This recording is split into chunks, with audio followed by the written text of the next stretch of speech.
BC's fostering community has used the PRIDE model of practice since 2017.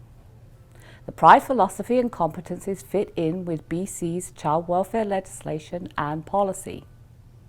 PRIDE stands for Parent Resources for Information, Development and Education. It is a comprehensive, licensed model of practice focused on the development and support of foster families. The PRIDE model is founded on foster care philosophy and complementary competencies that clarify and strengthen foster caregivers' role with children, youth, and their families as a professional member of each child's care circle or team.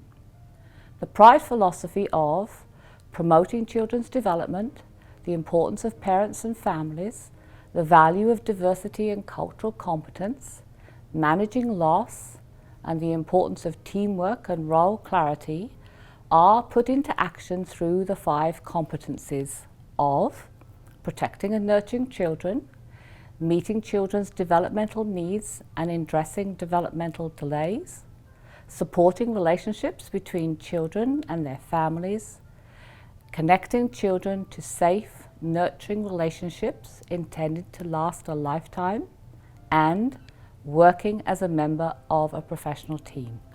Following participation in PRIDE pre-service and in-service training, foster caregivers will always benefit from support and understanding of the PRIDE model from the social workers and other professionals that they work with to effectively put the philosophy and competencies into action.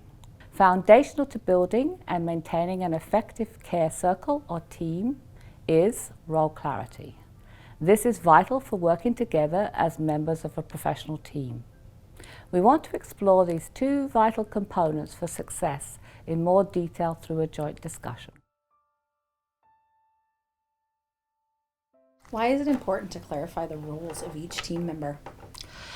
It's important to clarify them as early as possible, what each team member expects of each other. And I think it's also important not to make assumptions that everybody shares common understanding of their role expectations, because that can lead to challenges in teamwork later on. But tell me, what are ways that you think you can confirm and clarify role expectations at the beginning of looking after a child as a foster family? Well, when the child comes into your home, to really communicate with the social worker and the team that comes, and get a care plan, early care plan, and keep that communication going. And then within that care plan, is it important for you to have it really clarified exactly what roles you're expected to take, Absolutely. like with school, with home visits, activities, school, perfect. Visits with the parents. Absolutely. And sort of, again, don't make assumptions, like reconfirm those things, and maybe there might have to be adjustments later on as you go. Communication. Keep that going and talk. Yeah. Right? If something's not working, talk, communicate. Yeah, because there could be a misunderstanding, a simple one that you could sort out. Absolutely. About your role. Yeah. So Annette, what are some of the issues that cause conflicts? Well, in my experience, it's care team circles who miss those steps of getting to know each other and just taking that time to establish what each of their roles are going to be, and again, check that out with one another. And the other one that happens, I see quite a lot of, is where people do make assumptions and then they are acting on it without, again, checking it out. And it just leads to a great deal of misunderstanding and often quite a deal of conflict too. Absolutely.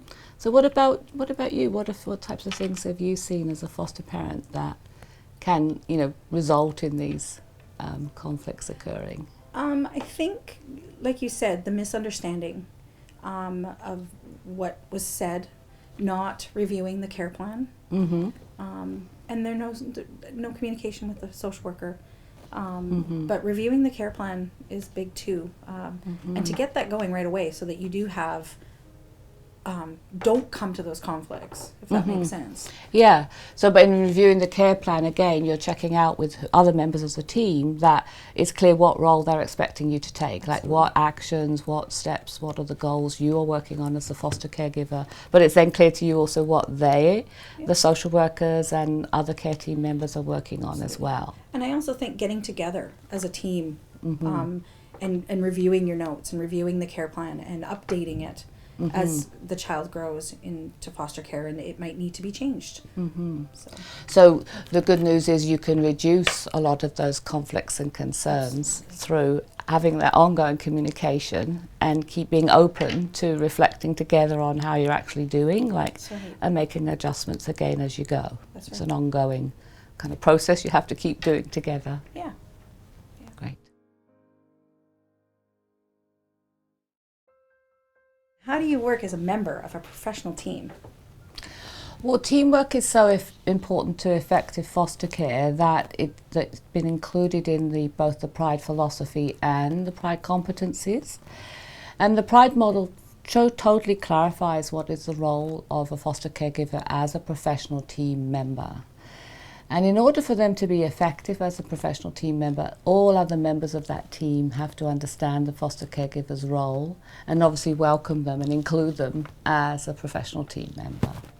It's so important. It is, yes, it's a vital importance to be a part of this team. Otherwise, there's no possibility of making effective care plans, following up on those care plans, adjusting those care plans, working on their cultural plans, working on permanency plans. Like, it all depends on that effective teamwork.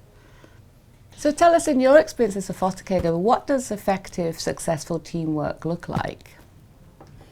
I think including the foster parent, including the team, being open to taking in different objectives from areas like social workers and the other team members, and really listening, and vice versa, for them to listen to the foster parent, to listen to what the foster parent has to say and give, because they're with the child 24/7, right?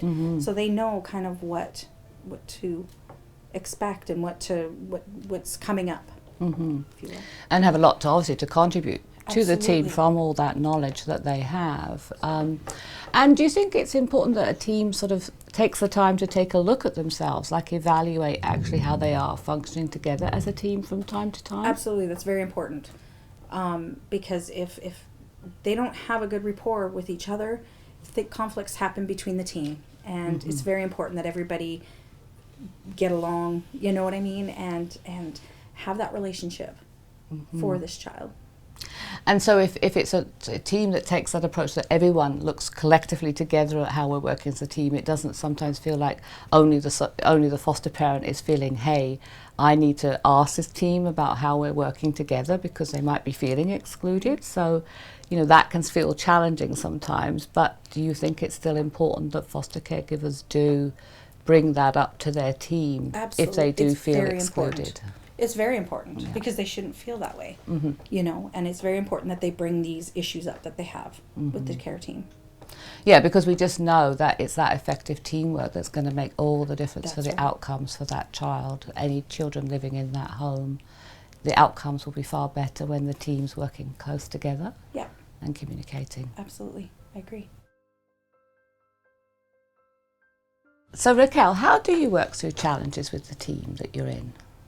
Well, I think it's important to acknowledge the team members' knowledge and what they know, and if you do have some conflicts, to address them so that you're not having, so that it's being respectful to each team member.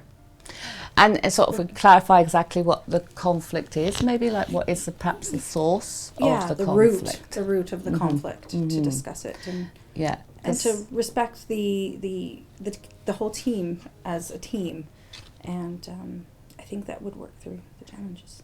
Yeah, and so even things like, because there could be a misunderstanding, say, about information sharing. A foster parent was expecting to get some more information. A social worker might think, oh, I don't normally share that information. So it could be just a simple thing like that they could just work through without letting it sort of get into a much, much bigger either communication issue or a much bigger understanding. So it's just taking that time to just tackle it, right quite away before it becomes a bigger issue. That does definitely make sense. And maybe explore together, like be open to explore together as a team ways to find a solution through this particular challenge you're having. Because you've certainly got to identify clearly what is the root of the challenge, but then you've also together got to find a way to work through it. Otherwise, it just will continue to impact and impede your ongoing teamwork. That's right. And progress for that child potentially. So in your own personal experience, have you had any particular challenges that could illustrate how these impact teamwork? Absolutely. One care team member thought differently of the child, didn't realize the child had different issues, and they were only concentrating on one issue and not the whole package, and therefore it caused a lot of conflict because it angered some of the other team members that she was saying this stuff and only concentrating on that stuff, and so therefore she needed to be updated, if you will, like she needed to be informed of what the other challenges were. So she didn't have all of the information that she needed, and it just caused all the other team members to get angry. And so we had to get together and tell her a little bit of what the other challenges were so that they didn't cause anger with the other team members. And so. Well, that was good though. It sounds like you clearly identified kind of what was causing the issue though. Absolutely. So, and was there a clear care plan in place for that situation? There was a clear, but she didn't have that. Oh, okay. So it wasn't needing to up. So again, that's a good illustration how you could get a misunderstanding, but if you don't address it, it could lead you down a pathway of things potentially going astray for the child as well. So important that the whole team be on the same page. Yeah. Is what I think that needs to happen. That everybody knows the information. Everybody has the information that they need. Mm-hmm. That information sharing is so key to effective teamwork as well. Absolutely. Totally. So in conclusion, teamwork is emphasised in the PRIDE model of practice because it is known that effective teamwork will support much better outcomes on all measures for children and youth living with foster families. Focus on role clarity and teamwork is one of the ways to encourage and strengthen care team practice around the province.